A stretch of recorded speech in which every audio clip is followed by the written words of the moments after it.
Bon, revenons à notre sujet là. On a toujours un transformateur conventionnel. Le primaire et le secondaire. D'accord? On n'a pas le nombre de tours n. On n'en a pas. D'ailleurs, on n'en a pas besoin. On n'a pas non plus la puissance apparente qui est en vol ampère. D'accord? Maintenant, mais on connaît le courant qui entre ici. Je dessiné ça ici. D'accord? Comme on ne connaît pas encore le rapport de transformation du transformateur, j'ai mis n est égal à 2 points. Interrogation. On connaît le courant, la tension. On met les données déjà. La tension, ça, comme on a dit dans l'exo précédent. Ça, c'est au primaire. Ça, c'est au secondaire. C'est toujours comme ça. C'est la norme d'écriture, c'est tout. D'accord? Ici à là, tu as le primaire, V1. V1, c'est toujours un efficace, d'accord? 3300 volts. Voilà. On met ça, mais sous-entendu efficace, d'accord? Pas de efficace. Et au secondaire, à la sortie, tu recueilles 110. 110 volts. Oui, j'ai oublié un truc. Si tu injectes 3300 volts ici, tu recueilles 110 ici. Ou alors tu vas inverser. Tu branches ça au secteur, tu recueilles l'autre à la sortie. Un transformateur conventionnel peut être interverti. Côté primaire devient secondaire. Et ainsi vice-versa. D'accord? Pour l'instant, on s'occupe de ça. Là. Ça, on considère comme l'entrée. Ça, c'est la sortie. C'est-à-dire, ça, c'est le primaire et ça, c'est le secondaire. D'accord? Mais tu peux brancher le secteur de ce côté et tu recueilles une autre tension de ce côté-là. D'accord? Qu'est-ce qu'on connaît encore comme. Qu'est-ce qu'on a encore comme données? On a le courant I1. I1, c'est ce côté. On vient juste de le dire. I1 est égal à 3 ampères. Efficace. D'accord? 3 ampères. Maintenant, on nous demande de déterminer le courant I2. I2, c'est quoi? C'est égal à combien? Et la puissance S1 et S2. D'accord?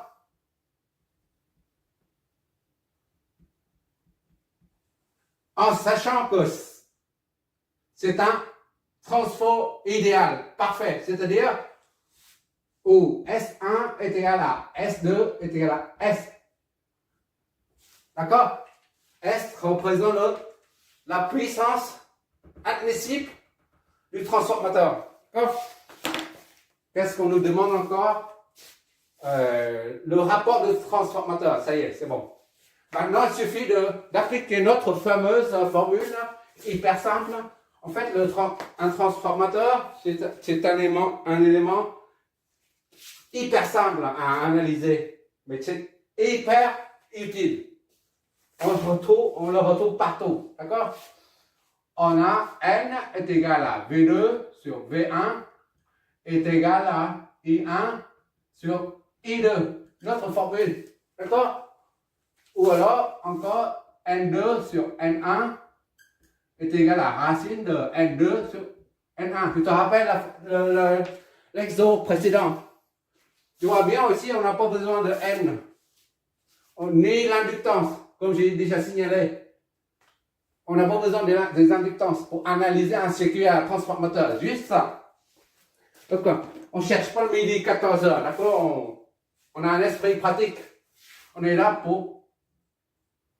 On apprend tout ça pour le boulot après, d'accord? On est formé pour, c'est pas pour faire la philo après. Si tu veux, tu mets N1, N2 et N racine carrée, machin. Si tu veux comprendre tout ça, il y a une littérature spécialisée là-dessus, d'accord? Mais nous, on est là pour analyser un circuit, un transformateur. On retient ce qui est nécessaire seulement pour notre étude des circuits à transformateur. C'est pour ça qu'on retient ça seulement. Bon, maintenant, pour déterminer le courant I2 là. On a I1 déjà. I2 est inconnu. Mais le rapport de tension, de transformation provient de V2 sur V1. V2 c'est connu, V1 c'est connu. D'accord? V2 est connu, V1 est connu.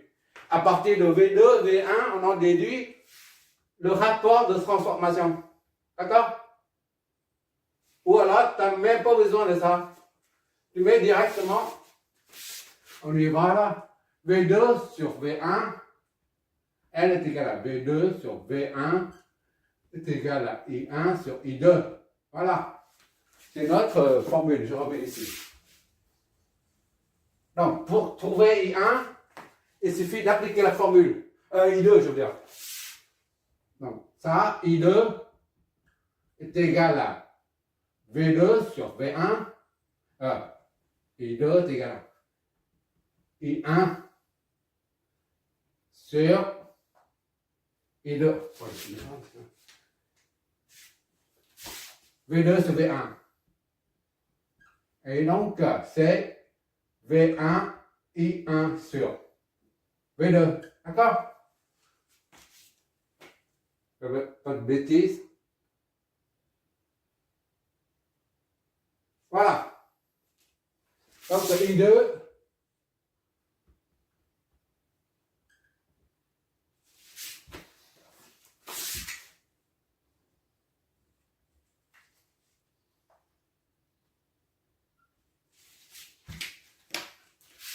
V1, c'est combien? V1, c'est 3300 fois I1.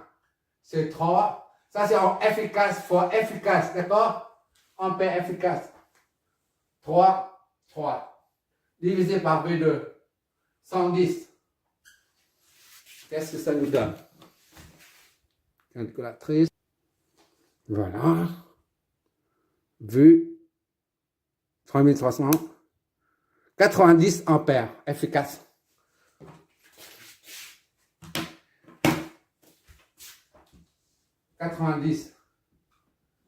I2 est égal à 90 ampères efficace. Ok, d'accord? Bon, maintenant c'est la puissance admissible, puissance apparente. Bon, S1 et S2, on doit considérer ça, c'est pas on doit, mais un transformateur à l'état actuel des choses est pratiquement parfait. Presque parfait, mais pas tout à fait parfait. D'accord? Donc S1 est égal à VF, V1 efficace fois I1 efficace. D'accord? V1 efficace, c'est 3300. Fois I1 efficace, c'est 3. Et S2, V2 efficace, I2 efficace. Normalement, on doit retrouver la même valeur, d'accord? V2 efficace en 10 fois I2, 90. D'accord?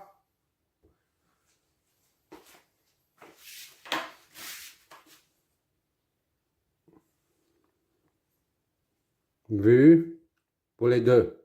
On trouve le même résultat. 9 kVA. 9900. D'accord? 9900. Volt-ampère. 9900. Volt-ampère. Soit 9.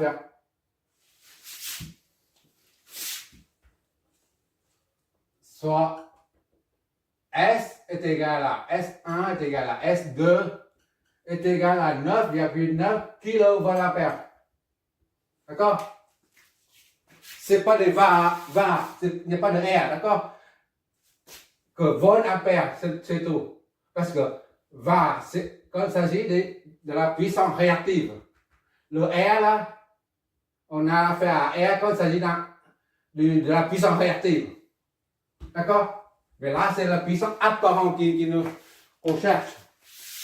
Et pourquoi c'est la puissance apparente? Parce que c'est là le courant efficace, la tension efficace, c'est l'équivalent thermique. C'est le phénomène thermique qui fait chauffer. C'est le courant là, efficace. Et efficace. Il y a un efficace et I2 efficace qui fait chauffer la bobine, le conducteur qui forme la bobine. D'accord? Il faut limiter le courant au primaire et au secondaire pour que les deux bobines ne soient pas grillées. D'accord? C'est la raison pour laquelle on doit fixer soit la puissance maximale à ne pas dépasser. D'accord? Soit on limite la tension et le courant. Et maintenant, on va chercher quoi? Le rapport. Le rapport, c'est juste. Le rapport, c'est V2 sur V1, c'est tout. D'accord? N est égal à V2 sur V1.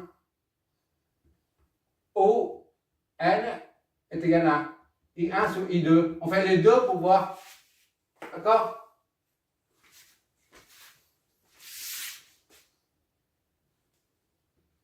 Voilà. V2 sur V1, c'est 3300.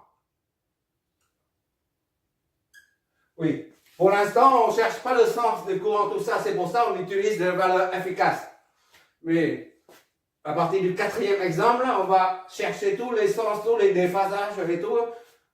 On utilisera les valeurs de crête, c'est-à-dire les tensions marquées avec le phase et tout. Pour l'instant, on ne s'intéresse qu'à l'intensité des courants et puis les tensions efficaces. 3300 volts efficaces divisé par 110, d'accord? Ça divisé par ça. 33 divisé par 11, 3. 30. I1 sur I2. I1 c'est 3. C'est ça, hein? 3. V2, 1. V2 sur V1, V2 c'est 110. Sur V1 c'est 3300. Voilà. Ça fait 11 sur 3. 33, ça fait 1 sur 3. D'accord? Le rapport de transformation.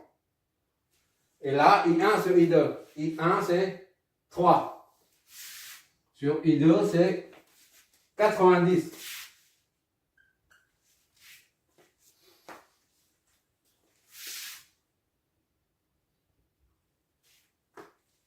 D'accord? Et divisé par 3 en haut, ça donne 1. Divisé par 3 en bas, ça fait 30. C'est du pareil au même. D'accord? N est égal à L, là, ici. Là. Soit on vérifie avec le rapport des tensions secondaires divisé par la tension au primaire. Soit on prend le courant au primaire divisé par la tension le courant au secondaire. Ça donne le rapport de transformation du transformateur en question. Voilà.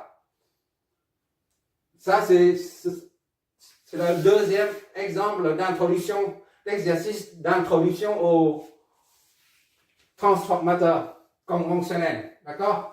Maintenant, on va faire le troisième. Il s'agit de transformer, il s'agit du câblage des transformateurs conventionnels.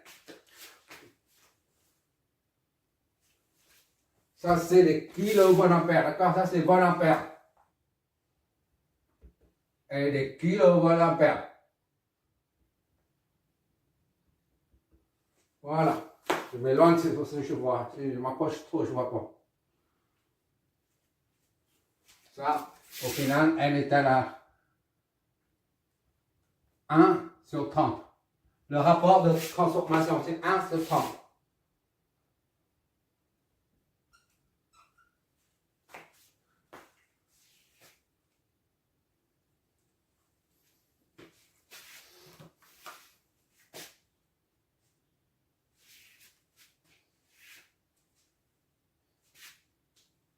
Qu'est-ce que ça signifie le rapport de 1 sur 30? 1 sur 30 et 1 divisé par 30, ça nous donne 0,033. 0,033. c'est un abaisseur de tension. La tension d'entrée est élevée et la tension de sortie est petite. D'accord? Si tu prends, ça se voit en fait. Il suffit de prendre ça multiplié par le rapport de transformation et tu obtiens la tension de sortie. D'accord? 3300 fois 1 sur 30. Ça fait 110. Voilà, la sortie. Tu remarques ici que la tension d'entrée est plus grande que la tension de sortie. Ou plutôt, la tension au primaire est plus grande que la tension au secondaire.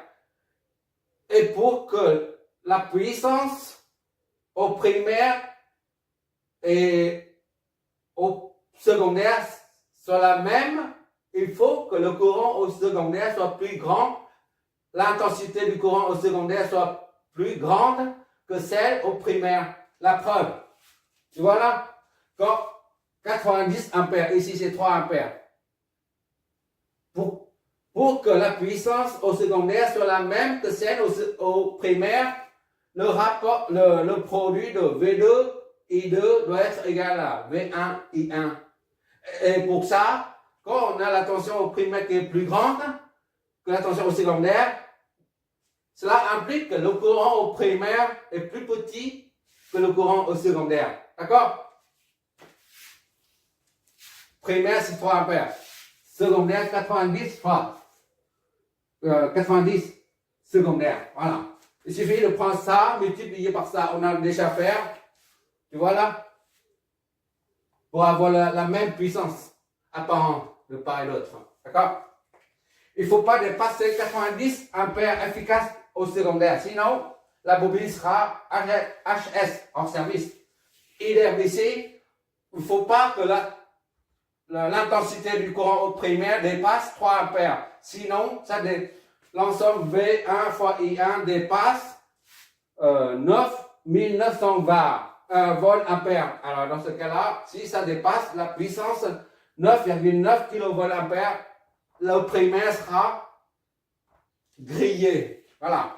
La puissance, en général, pour un transformateur, on voit V est égal à une tension primaire, tension secondaire. D'accord? V primaire et V secondaire. C'est noté comme ça, c'est marqué comme ça sur les plaques signalétiques. Et secondo, c'est la puissance apparente. Voilà. En kilowatt ou watt. D'accord? Ou kilowatt. Kilowatt. Voilà. En général, c'est comme ça. Et le rapport de transformation, tu peux prendre ça, diviser par ça, tu en déduis le rapport de transformation. D'accord? Parce que la transformation, le rapport de transformation est égal à V2 sur V1. Avec ça, tu peux en déduire tout de suite le rapport de transformation. D'accord? Tandis que la puissance apparente nous permet de nous renseigner sur la capacité admissible du transformateur. D'accord? À ne pas dépasser. Voilà. Les premiers exercices permettent d'interpréter les données des fabricants. Ces données, c'est figuré sur les notes, dans les notices d'emploi, normalement. Maintenant, on va faire le troisième. Il s'agit d'un câblage de 2 transformateurs conventionnels. D'accord? On va faire ça, je vais effacer ça et on continue.